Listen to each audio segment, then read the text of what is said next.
Hello students, welcome to the class of physics. In previous lecture, we discussed about the nuclear binding energy, and if you have not watched the video, then first watch nuclear binding energy, then come to this video.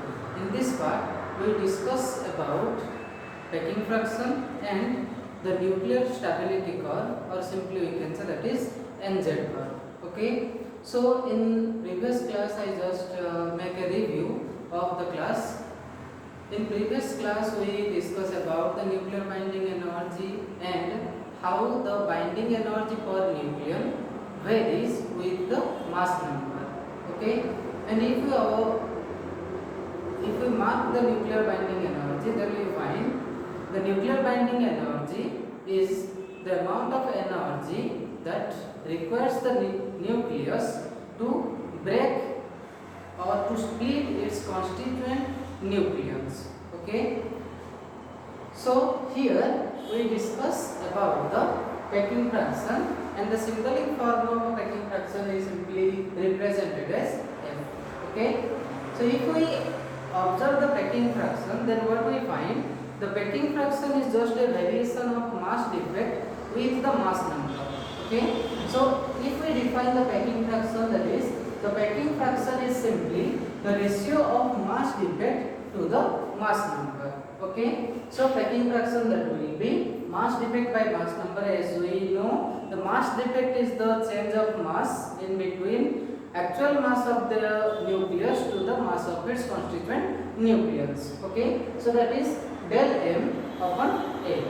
Okay, so if we define packing fraction in another mode of definition, then what we find, packing fraction also is by different representation, like packing fraction is also measures the variation of exact mass of the nucleus to the mass number ratio with the mass number. Okay, that means we can say packing fraction is the difference ratio of exact mass with mass number to the mass number. Okay, so that will, if we observe the case, suppose exact mass of the nucleus will be m, and as we know, mass number of nucleus, or simply we can say atomic mass number, that is A, and divided by the atomic mass number. Okay, so if we simplify this term, what we find, simply mass number of the nucleus, or the exact mass of the nucleus, that will be 1 plus packing fraction times atomic mass number. Okay, so here another major thing about this packing fraction will be, the packing fraction of a nucleus may be positive or packing fraction may be negative. Okay, and from the positive and negative data we can calculate the stability of the nucleus.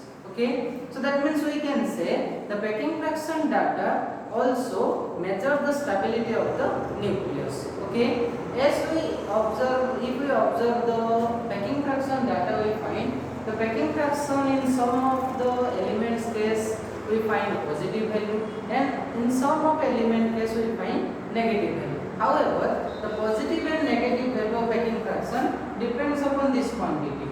Okay, m minus n, or in this case it depends upon the delta m value. Okay, so delta m may be positive or delta m may be negative. Okay, so here if we observe the case, the packing fraction, positive value of packing fraction is obtained if exact mass of the nucleus is higher than that of the mass number. Okay, so if the exact mass of the nucleus is less than the mass number, then we get the negative value of the packing fraction.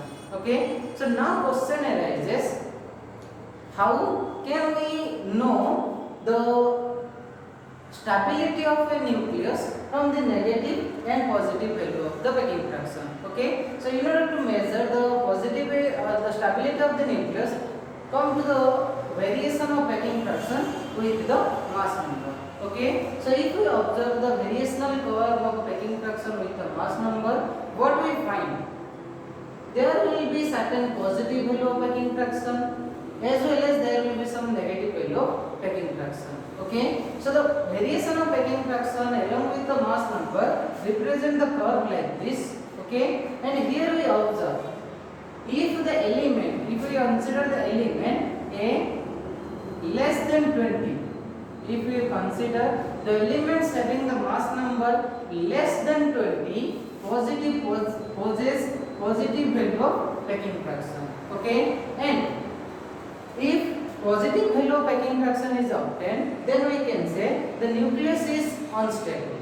Okay, from the stability and instability of the nucleus, we find the positive value of the packing fraction remains, or the positive value of packing fraction makes the nucleus unstable, and the negative value of packing fraction makes the nucleus stable. Okay, so if we observe the curve, what we find, the packing fraction is positive in case of a less than 20.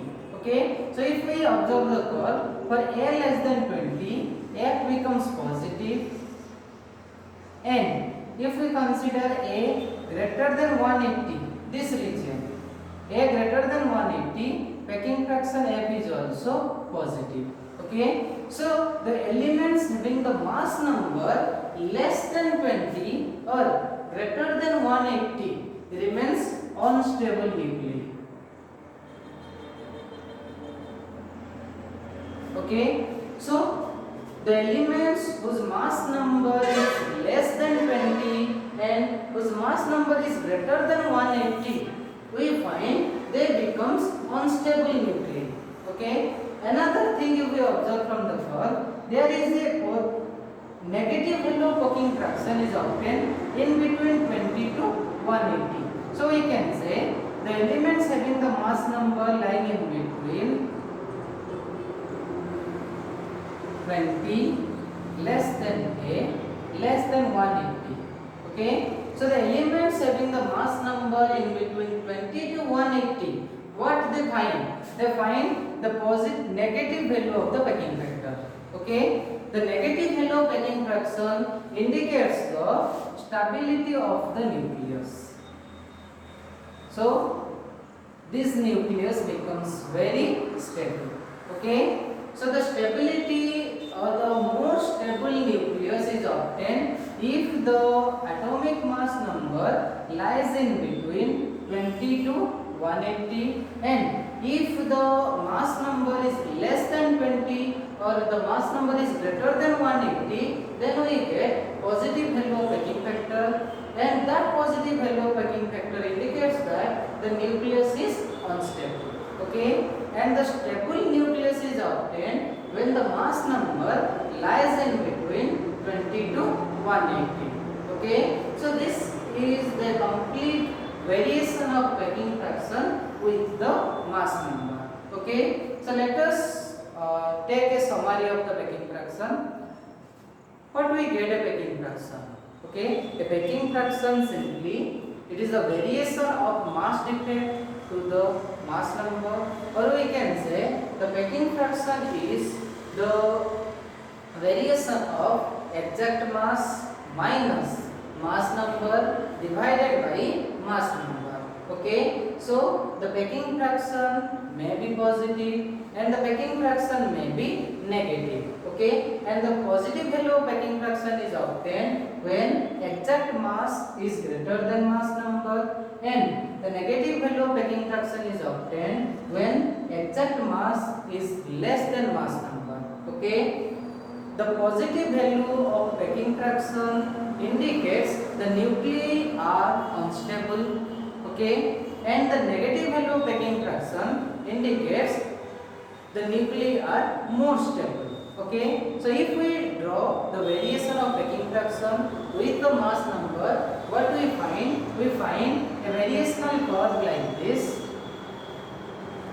This is a variational curve, and if we observe the curve, what we find? The elements having the mass number less than 20 and greater than 180 possess positive value of packing fraction, and that positive value of packing fraction makes that nuclei unstable.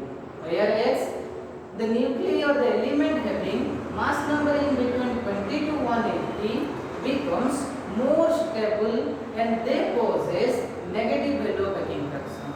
Okay, so I think all of you clear about the packing fraction.